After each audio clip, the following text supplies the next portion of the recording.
नमस्कार।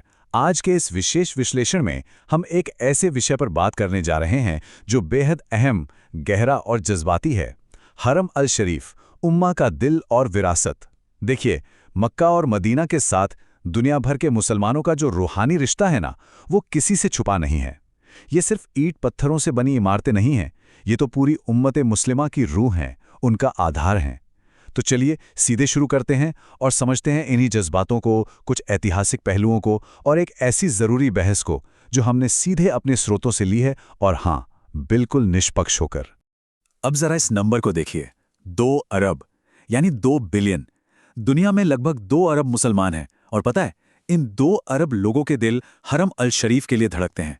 जब हम इस पैमाने को देखते हैं ना, तब जाके समझ आता है कि असल में इस जगह की अहमियत क्या है। ये बस कोई आंकड़ा नहीं है, ये वो गहरा रिश्ता है जो हर दिन, हर नमाज के साथ महसूस किया जाता है। इमेजिन कीजिए, इतनी बड़ी आबादी का ध्यान जब एक ही केंद्र पर हो, तो उसकी अहमियत को शब्दों में बयान करना सच में नामुमकिन सा लगता है। और ये जो अकीदत है, ये जो श्रद्धा है, ये दुनिया की हर सरहद को पार कर जाती है। चाहे भारत की पतली गलियां हों, तुर्की की खूबसूरत मस्जिदें, अफ्रीका के तपते रेगिस्तान हों या इंडोनेशिया के छोटे छोटे गांव, हर कोने में बसने वाले इंसान के दिल में यही एक जगह बसती है। हर साल लाखों लोग अपना घर, अपना कारोबार, अपना सब कुछ छोड़कर इस लंबे सफर पर निकलते हैं। क्यों? सिर्फ एक ख्वाहिश के लिए कि इस पाक जमीन पर कम से कम एक सजदा कर सकें। ये एक ऐसा बंधन है जो नक्शों पर बनी हर सरहद को पूरी तरह मिटा देता है। तो चलिए आगे बढ़ते हैं और बात करते हैं एक ऐतिहासिक सवाल की। हमारे स्रोत एक बहुत ही दिलचस्प ऐतिहासिक घटना का जिक्र करते हैं।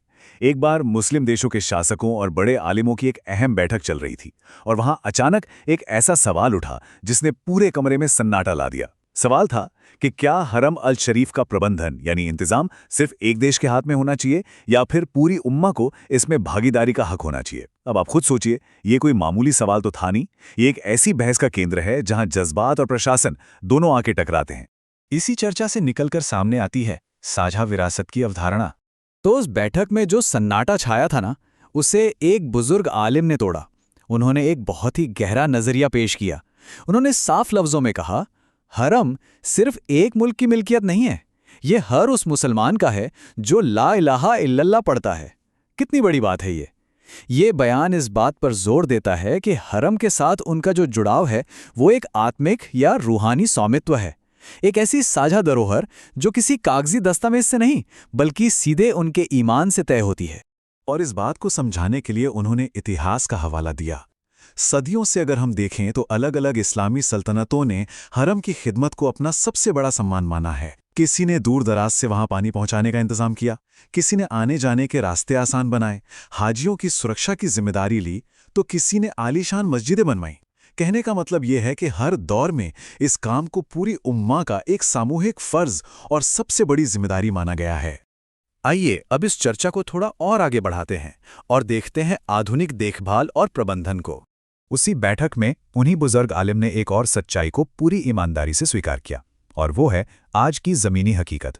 देखिए, आज मक्का और मदीना सऊदी अरब की सीमाओं के अंदर आते हैं, है ना? और आधुनिक सऊदी सरकार का जो योगदान रहा है वो सच में विशाल है।